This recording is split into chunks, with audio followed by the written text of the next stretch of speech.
आप देख रहे हैं न्यूज नाउ 24/7 ताज़ा खबरों के लिए हमारे साथ बने रहें। 1 दिसंबर में हम चाहते थे, विपक्ष चाहता था कि किसी तरीके से चर्चा हो एसआईआर पे, क्योंकि मैं समझता हूं कि आज के दिन एसआईआर सबसे बड़ा मुद्दा इस देश में है। लोकतंत्र में एसआईआर की चर्चा क्यों नहीं हो रही? अरे भाई, वंदे मातरम का आज के दिन क्या लेना देना? और जो लोग जिन्होंने 1942 में अंग्रेजों का साथ दिया क्विट इंडिया मूवमेंट में, वो वंदे मातरम की बात करते हैं। और इसकी आज के दिन जरूरत क्या है? ये एक बहुत दुख की बात है कि जो असली मुद्दे हैं इस देश के सामने, उस पर कभी चर्चा नहीं होती। आज 19 दिसंबर 2025 को राज्यसभा सांसद कपिल सिब्बल ने संसद के विंटर सेशन पर प्रेस कॉन्फ्रेंस में सरकार पर जोरदार हमला बोला। उन्होंने कहा कि संसद धीरे धीरे अपनी प्रासंगिकता खो रही है। कपिल सिब्बल ने आरोप लगाया कि विपक्ष 1 दिसंबर से एसआईआर मुद्दे पर चर्चा चाहता था, जो देश का सबसे बड़ा मुद्दा है, लेकिन सरकार बहाने बना रही है। चुनाव आयोग के कदमों को उजागर होने से बचाने के लिए ऐसा हो रहा है। उन्होंने कहा, विपक्ष एसआईआर पर चर्चा चाहता था, लेकिन सरकार बहाने बना रही। ये देश का सबसे बड़ा मुद्दा है। वंदे मातरम पर बहस हो रही, लेकिन असली समस्याएं जैसे गरीबी, बेरोजगारी क्यों नहीं? कपिल सिब्बल ने चुनाव सुधारों पर कहा, इलेक्टोरल बॉन्ड्स का गलत इस्तेमाल हुआ, पार्टियां जितना चाहे खर्च करें, कोई सीमा नहीं। विंटर सेशन सिर्फ 15 दिन का, कम काम, लोकतंत्र कमजोर। मनरेगा जैसी योजनाओं को हथियार बना दिया। कपिल सिब्बल ने कहा, सरकार संसद को मजबूत नहीं होने दे रही, विपक्ष के मुद्दे दबा दिए जा रहे। जनता के फायदे के लिए संसद चलनी चाहिए। नमस्कार। अभी हमारा विंटर सेशन का सत्र आज खत्म होने वाला है और मैं समझता हूं कि हर सत्र के बाद हमें एक प्रेस कॉन्फ्रेंस करनी चाहिए ताकि लोग को जानकारी हो कि क्या हो रहा है, क्या नहीं हो रहा, क्या हासिल हुआ हमें इस सत्र में, क्या नहीं हासिल हुआ। तो इसलिए आज मैं ये प्रेस कॉन्फ्रेंस कर रहा हूँ। सबसे पहली बात तो ये है कि आहिस्ता आहिस्ता मुझे ऐसा लगता है कि जो हमारा संसद है, जो पार्लियामेंट है, उसकी जो रेलेवेंस है वो गिरती जा रही है, क्योंकि कम से कम सिटिंग्स होती हैं और आहिस्ता आहिस्ता मैं समझता हूँ कि लोग भी सोचते हैं कि पार्लियामेंट में कुछ होता नहीं है। तो ये बहुत ख़तरनाक बात है, लोकतंत्र के लिए बड़ी ख़तरनाक बात है, क्योंकि सही मुद्दों पे चर्चा नहीं होती और ऐसे मुद्दों पे चर्चा होती है जिसका कोई आज के दिन लेना देना नहीं है।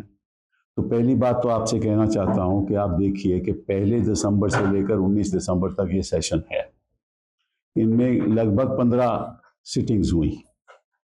15 सिटिंग्स हुई हैं एक सेशन में। जब हम पार्लियामेंट में थे, मैं तो मतलब कि 2099 और उसके बाद की बात करता हूँ, तो उस समय पार्लियामेंट विंटर सेशन में लगभग 20 नवंबर को बैठता था और दिसंबर तक चलते रहते थे। लेकिन आज के दिन वो ऐसा नहीं हो रहा। 1 दिसंबर में सत्र की शुरुआत हुई और 15 सिटिंग्स हुई। इससे पहले भी 2017 में लगभग 13 सिटिंग्स हुई, 2022 में 13 सिटिंग हुई, 2023 में 14 सिटिंग हुई और इस सत्र में 15 सिटिंग हुई। तो अगर ऐसे ही चलता रहेगा तो जो चर्चा होनी चाहिए पार्लियामेंट में, वो चर्चा होगी नहीं, और फिर चर्चा नहीं होगी तो लोगों को जानकारी नहीं होगी। तो पहली बात तो ये है कि बड़ी दुख की बात है कि जो सत्ता पक्ष में लोग जो बैठे हुए हैं, उनको पार्लियामेंट से लगता है कुछ लेना देना भी नहीं है। दूसरी बात यह है कि इस पार्लियामेंट में हुआ क्या। 1 दिसंबर में हम चाहते थे, विपक्ष चाहता था कि किसी तरीके से चर्चा हो एसआईआर पे, क्योंकि मैं समझता हूं कि आज के दिन एसआईआर सबसे बड़ा मुद्दा इस देश में है। क्योंकि अगर वोटर की सूची सही नहीं होगी तो निश्चित रूप से उसका प्रभाव लोकतंत्र पे पड़ेगा। अगर सूची जैसे एयर पोल्यूशन है, सूची में भी पोल्यूशन होगी, तो फिर तो लोकतंत्र में लोग सांस नहीं ले पाएंगे ना, जैसे हम आज के दिन बाहर जाते हैं और सांस नहीं ले पाते। तो ये बहुत ही भारी एक मुद्दा है और मैं समझता हूँ कि इसके बारे में पूरी तरह से चर्चा होनी चाहिए कि क्यों लोकतंत्र में एसआईआर की चर्चा क्यों नहीं हो रही। अब ये कहते हैं कि एसआईआर की चर्चा इसलिए नहीं हम कराना चाहते क्योंकि ये मैटर कोर्ट में पेंडिंग है। अब कोर्ट में पेंडिंग तो बोफोर्स भी था। तो आपको याद है, हम सब लोगों को याद है कि कितनी बार चर्चा हुई बोफोर्स की। कई ऐसे मुद्दे थे जो कोर्ट में पेंडिंग है, उनकी चर्चा हुई। लेकिन एक बहाना है कि हम चर्चा नहीं कराना चाहते, क्योंकि जो बातें इलेक्शन कमीशन इनके इशारे पे करता है वो बातें जनता के सामने नहीं आनी चाहिए। खैर, इस बात को छोड़िए, चर्चा नहीं हुई एसआर पे। इन्होंने कहा कि पहले तो हम बात करेंगे वंदे मातरम की। अरे भाई, वंदे मातरम का आज के दिन क्या लेना देना है? आरएसएस क्या वंदे मातरम गाता है? 2025 में आरएसएस का गठन हुआ, उसके बाद कभी आपने इन्होंने अपनी शाखाओं में वंदे मातरम गाया? भाजपा ने अपने अपने मीटिंग में वंदे मातरम से शुरू करती है। कब इन्होंने शुरू? ये तो राष्ट्रगान भी नहीं मानते थे, जनगण मन भी नहीं मानते थे। अब तो इनकी मजबूरी है। और ये वंदे मातरम जिनका उनका कोई लेना देना नहीं है। 1876 में गाना लिखा गया वंदे मातरम, बंकिम चंद्र चट्टोपाध्याय ने। 2005 में बंगाल की पार्टीशन हुई, उसमें ये गाना ऐसा प्रभावित, लोगों के मन में ऐसा प्रभावित हुआ कि ये राष्ट्रगान बन गया लगभग। और कांग्रेस पार्टी हमेशा ऐसे शुरुआत करती थी। और जो लोग जिन्होंने 1942 में अंग्रेजों का साथ दिया क्विट इंडिया मूवमेंट में, वो वंदे मातरम की बात करते हैं। और इसकी आज के दिन जरूरत क्या है? ये दिखाने के लिए कि हम बड़े राष्ट्रवादी हैं। अरे भाई, राष्ट्रवादी जो जितने हैं उतने हैं, वो तो जनता को मालूम है, दिखता है कि कितने राष्ट्रवादी हैं। जो गरीबों की रक्षा नहीं कर सकता, वो कहां से राष्ट्रवादी होगा? तो ये एक बहुत दुख की बात है कि जो असली मुद्दे हैं इस देश के सामने, उस पर कभी चर्चा नहीं होती। चलिए, इन्होंने कहा कि ठीक है, हम वंदे मातरम से शुरुआत करेंगे, वो पहली चर्चा उस पर होगी। उसके बाद हम इलेक्टोरल रिफॉर्म पे चर्चा करेंगे। हम एसआईआर पे नहीं करेंगे, उसमें जो आपने बोलना है बोल दीजिए। तो इलेक्टोरल रिफॉर्म से मैं बड़े एक दुख की बात है कि इन्होंने कब इलेक्टोरल फॉर्म किया, जो भी इलेक्टोरल फॉर्म किए हमने किए, इन्होंने उसका दुरुपयोग किया। अभी लोकसभा कैंडिडेट के जो खर्चा है मैक्सिमम, वो 94 लाख है। तो इनसे पूछिए कि 94 लाख में कोई खर्चा करता है मेंबर ऑफ पार्लियामेंट जब इलेक्शन लड़ता है? ये बात मैंने रखी इनके सामने और सब जानते हैं। और असेंबली के इलेक्शन का मैक्सिमम खर्चा 40 लाख है। कोई खर्चा करता है? मतलब पानी के जैसे कैश बहता है वहां। तो उसका कभी इन्होंने उस पर चर्चा की कि कैसे इसको रोका जाए? कभी नहीं ना सोचा, ना चर्चा की, ना सदन में रखा, ना इनके मन में ख्याल आया, क्योंकि इनके पास तो इतना ज्यादा धन है, इतना ज्यादा कैश है, तो बहता रहता है जैसे नदियां बहती हैं। तो शुरुआत तो वहां से होनी चाहिए ना। फिर जो पॉलिटिकल पार्टी है, जो भी दल है, उसके ऊपर कोई रोक नहीं है। मतलब कि कैंडिडेट तो 94 लाख से ज्यादा खर्चा नहीं कर सकता पार्लियामेंट में और असेंबली में 40 लाख से ज्यादा। लेकिन जो राष्ट्रीय दल है या कोई भी स्टेट लेवल के दल भी हैं, उन पे कोई रोक नहीं। मतलब वो जितना मर्जी खर्चा करे। तो जिसके पास ज्यादा धन होगा, निश्चित रूप से वो ज्यादा खर्चा करेगा, वो ज्यादा पैसा पानी के जैसे बहाएगा। और उसका नतीजा क्या होगा आप सब जानते हो। उस पर कोई चर्चा हुई? इन्होंने कहा पार्लियामेंट में आके चलिए उस पर चर्चा करें, ऐसी एक प्रणाली अपनाएं ताकि जो हमारे सभी दल हैं उसको सामान्य रूप से पैसा मिलना चाहिए, ताकि उससे ज्यादा वो खर्चा ना करें। क्योंकि इन्होंने सोचा नहीं। 1985 में जब हम 10th शेड्यूल लाए, इन्होंने उसका दुरुपयोग किया। आपको मालूम है कैसे किया? इन्होंने क्या किया कि वे लोगों को डिफेक्ट करवाते थे। पॉलिटिकल पार्टी, उत्तराखंड की सरकार इन्होंने गिराई, महाराष्ट्र की सरकार इन्होंने गिराई, मध्य प्रदेश की सरकार इन्होंने गिराई, अरुणाचल प्रदेश की सरकार इन्होंने गिराई, कर्नाटका की सरकार इन्होंने गिराई। कैसे गिराई? डिफेक्शन के द्वारा।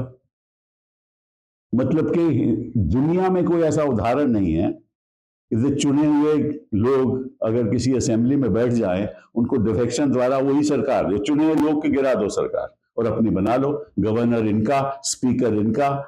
अगर एंटी डिफेक्शन पिटीशन लगाई जाए और इनके पक्ष इनके खिलाफ हो तो वो स्पीकर फैसला नहीं करेगा, 4-4, 5-5 साल फैसला नहीं करेगा, ना कोर्ट में कार्रवाई होगी।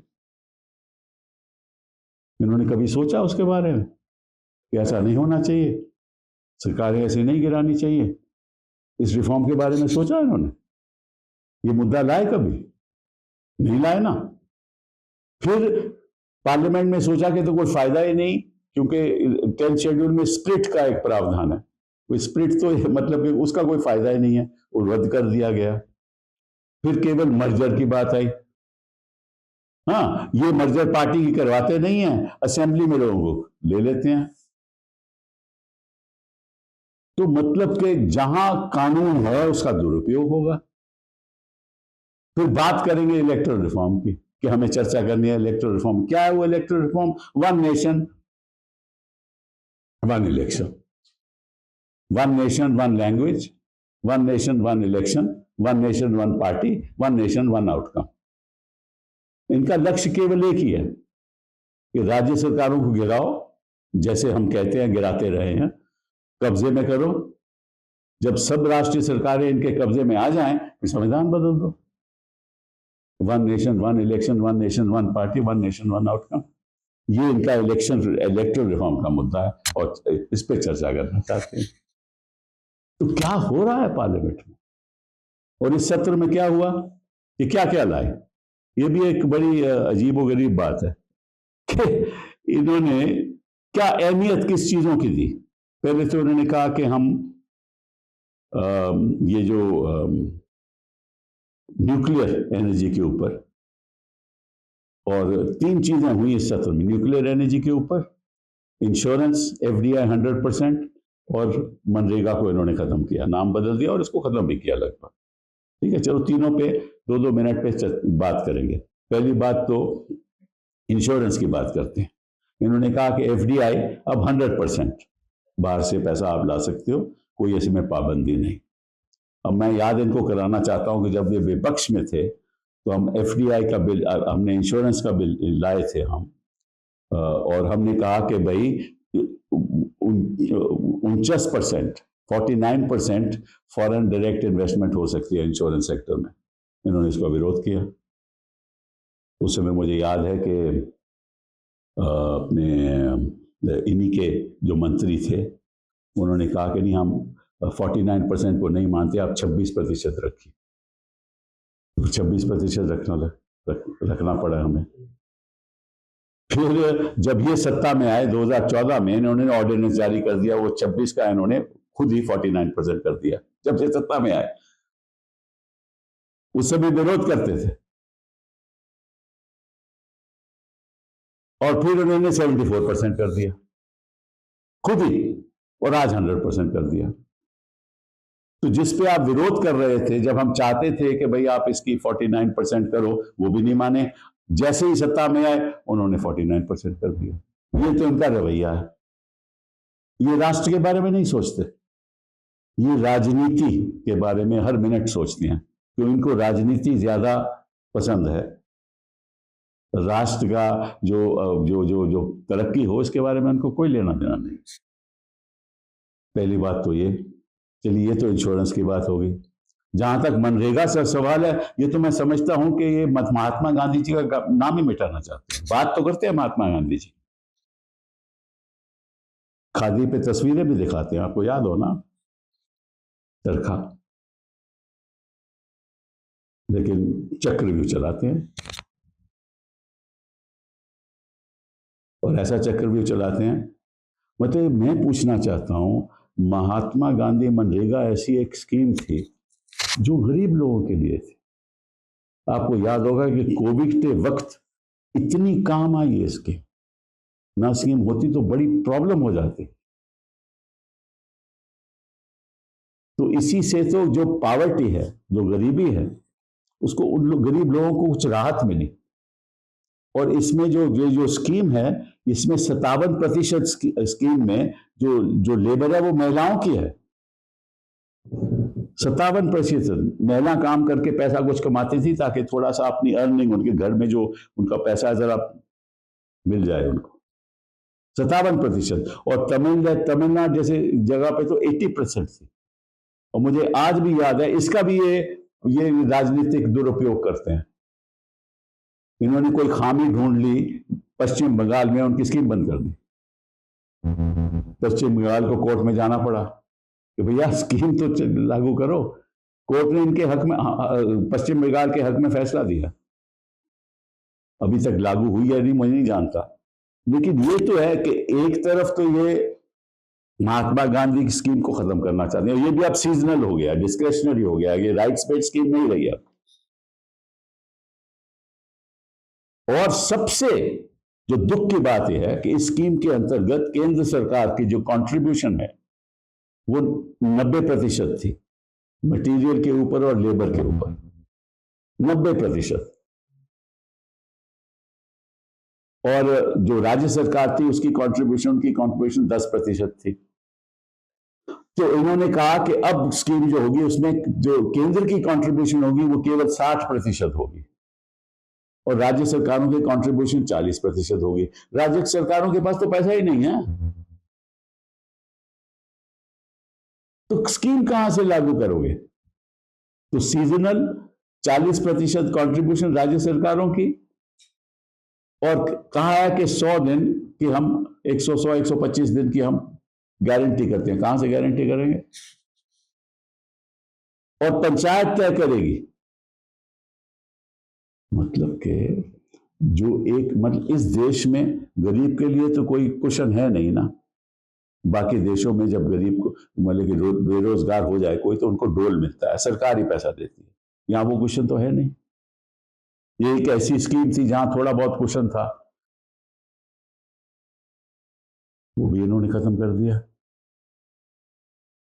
और आपको मालूम है कि प्रधानमंत्री जी ने, मैंने खुद सुना, मजाक उड़ाया था इस स्कीम का, सदन में आके मजाक उड़ाया था, फिर उसको अपनाया। जी राम जी की क्या बात करते हैं, हर बात पे राम। अरे राम के आदर्शों पे चलो, नाम के वास्ते नाम नहीं लो। जो सरकारें गिराता है, जो प्रदूषण के बारे में चर्चा नहीं करता है, उसको राम से क्या ताल्लुक? ये तो दूसरी बात हो गई। और तीसरी बात वो है अपनी न्यूक्लियर एनर्जी। उसकी भी कहानी सुन लीजिए आप। जब न्यूक्लियर एनर्जी बिल हम लाए और डॉक्टर मनमोहन सिंह की सरकार के बड़ी मुश्किल के साथ, प्रेसिडेंट जॉर्ज बुश की सहायता के साथ ये हुआ, उस समय इन्होंने विरोध किया, घोर विरोध किया। उन्होंने कहा कि जो लायबिलिटी, अगर कोई सप्लायर, क्योंकि ये सप्लाई तो बाहर से ही आएगी ना, अमेरिका से या यूरोप, कोई सप्लायर का इक्विपमेंट उसमें कोई खामी निकल जाए और उससे हादसा हो जाए, तो हमने कहा था कि लायबिलिटी होनी चाहिए। इन्होंने कहा कि जो 10 किलोवाट से ज़्यादा जो ऊर्जा पैदा करता है, मेगावाट से ज़्यादा ऊर्जा पैदा करता है, तो उसकी जो कैपिंग है, मतलब कि जो खामी, अगर उसमें कोई इक्विपमेंट में खामी निकल जाए, सप्लायर की इक्विपमेंट है, तो 1500 करोड़ की कैपिंग होगी। ये था, ये इस बात पे मान गए। इन्होंने विरोध किया था कि भाई इसको बढ़ाओ कैपिंग। आज के दिन इन्होंने क्या किया? आज के दिन इन्होंने किया है कि जो 10 मेगावाट से ज्यादा जो प्लांट हैं उसकी कैपिंग 100 करोड़ होगी, तो 1500 से 100 करोड़ घटा दी। और जो 3600 मेगावाट के प्लांट है उसकी कैपिंग 3000 या कुछ ऐसे करोड़ होगी। ये उन्होंने कर दिया। और सप्लायर की लायबिलिटी कैप कर दी। और आपको मालूम है कि भाई ये फुकुशिमा में और चेरनोबिल में कितने बिलियंस ऑफ डॉलर्स का नुकसान हुआ। तो ये क्यों कर रहे हैं? मैं बताता हूं किस लिए कर रहे हैं। ये इसलिए कर रहे हैं कि इनको अमेरिका से प्रेशर है। कि आप अपनी न्यूक्लियर एनर्जी खोलिए और प्राइवेट सेक्टर को इसमें हिस्सा दे दीजिए। ये कभी हुआ, बहुत कम देशों में प्राइवेट सेक्टर, अमेरिका के अलावा बहुत कम देशों में प्राइवेट सेक्टर की मंजूरी है। और जो फुकुशिमा में जो नुकसान हुआ था 182 बिलियन डॉलर का हुआ था, और चेरनोबिल में 700 बिलियन डॉलर का नुकसान हुआ था। तो इन्होंने कैप कर दिया 3000 crore for plants greater than 3600 megawatts. तो उसमें भी ये मतलब कि कहते हैं तो विकसित भारत का सपना दिखाते हैं, लेकिन आज की इनकी स्थिति क्या है वो आप देख ही रहे हो। मैं इनसे पूछना चाहता हूं, सबसे अहम मुद्दा इस देश में क्या है? प्रदूषण का। अभी आज ही मैंने सुबह पढ़ा अखबार में कि जो दवाई है राहत देने की, वो भी खत्म हो रही है अस्पतालों में। बच्चे पैदा हो रहे हैं, ये सांस ले रहे हैं इस प्रदूषण में। उस पर कोई चर्चा नहीं। मतलब कि लोगों की जिंदगी चले जाए, वृद्ध लोगों की जिंदगी चले जाए, आपके फेफड़ों में प्रदूषण रोज के रोज इस लेवल पर हो जाए कि आपकी उम्र घट जाए, उसकी कोई चिंता नहीं। वो एक मुद्दा ही नहीं है इनके लिए। और एक तो मुख्यमंत्री कहती है जैसे टेम्परेचर नापते हो आप, प्रदूषण नापना चाहिए आपको। अरे मैं इनकी टेम्परेचर की बात बताता हूं, ये भी बड़ी इंटरेस्टिंग बात है। मेरे पास एक कटिंग है और मैं अभी आपको दिखा दूं। ये एक फोटो है, आप देख लीजिए इसको। ये फोटो है नेहरू प्लेस की, और प्रदूषण बाहर होगी 500-600, और इसमें जो बोर्ड दिखा रहा है वो 0।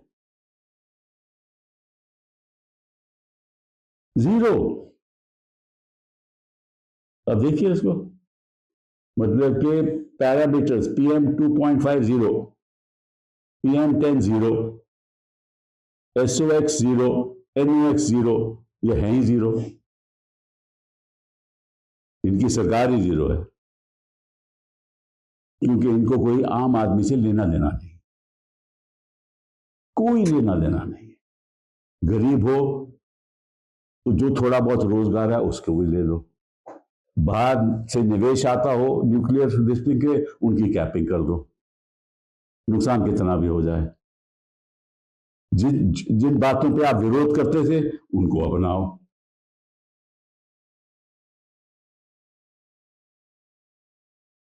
तो अब इससे ज्यादा तो हम कह नहीं सकते कि अगर पार्लियामेंट में ऐसा ही होगा तो आम आदमी क्या कहेगा कि पार्लियामेंट तो हमारे बारे में बात ही नहीं करती, बेरोजगारी पे बात नहीं होती, प्रदूषण पे बात नहीं होती, स्किल डेवलपमेंट पे बात नहीं होती, संस्थाएं कैसे चलानी है बात नहीं होती, किस तरह से वोटर की सूची को इस तरह से तोड़ना मरोड़ना है ताकि हम अपनी सत्ता में कायम रहें। यह है इनका रवैया, ये इनका है चाल चलन। बहुत बहुत धन्यवाद। आपको यह वीडियो पसंद आया हो तो इसे लाइक करें, हमारे चैनल को सब्सक्राइब करें।